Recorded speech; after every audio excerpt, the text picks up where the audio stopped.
Hey everyone, welcome back to our channel.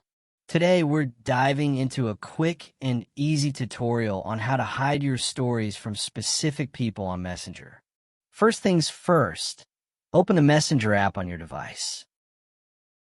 Once you're in, look for the hamburger icon at the bottom right corner and give it a tap. This will lead you to the settings menu.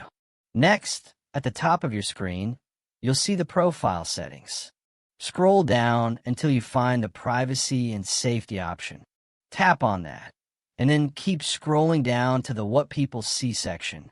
Here, you'll find the Story Controls option. Click on that. Now, under Story Settings, you'll see an option called Hide Story From. Tap on it, and a list of your contacts will appear. From here, you can select the individuals you want to prevent from viewing your future stories.